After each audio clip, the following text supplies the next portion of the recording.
Sabari rail പദ്ധതി മുടങ്ങിയത് സംസ്ഥാനത്തിന്റെ അലംഭാവം കാരണം കെ സുരേന്ദ്രൻ.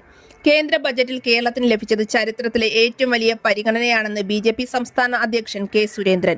UPA സർക്കാർ ഭരിച്ച 10 വർഷത്തിൽ നൽകിയതിനേക്കാൾ 3 ഇരട്ടിയിലധികം തുക മോദി സർക്കാർ കേരളത്തിന് നൽകി. 2004 മുതൽ 14 വരെ 46,000 കോടി രൂപയാണ് UPA സർക്കാർ കേരളത്തിന് അനുവദിച്ചത്.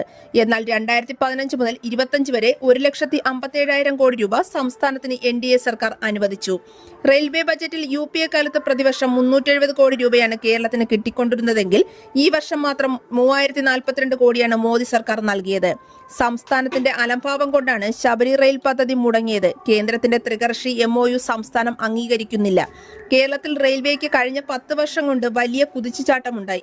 500 കോടി വാർഷിക വരുമാനത്തിലേക്ക് കേരളത്തിലെ പ്രധാന റെയിൽവേ സ്റ്റേഷനുകളെ ഉയർത്താനുള്ള നടപടിയാണ് കേന്ദ്രം കൈക്കൊള്ളുന്നത്. പുതിയ വണ്ടികൾ കേരളത്തിന് അനുവദിച്ചില്ലെന്ന് പറയുന്നവർ ബജറ്റിലല്ല, പുതിയ വണ്ടികൾ അനുവദിക്കുക എന്നെങ്കിലും മനസ്സിലാക്കണം. വൻകിട പദ്ധതികളൊന്നും ബജറ്റിലല്ല പ്രഖ്യാപിക്കാറുള്ളത്. ഇത് മനസ്സിലാക്കാതെയാണ് മാധ്യമങ്ങൾ പോലും പ്രതികരിക്കുന്നതെന്നും അദ്ദേഹം പറഞ്ഞു. കേരളത്തോട് കേന്ദ്ര അവഗണനയാണെന്നാണ് UDF-ഉം LDF-ഉം വ്യാജ പ്രചാരണം നടത്തുന്നത്. ഇത് സംസ്ഥാനത്തെ ജനങ്ങൾ തള്ളിക്കളഞ്ഞുവെന്നും സുരേന്ദ്രൻ വാർത്താ സമ്മേളനത്തിൽ പറഞ്ഞു.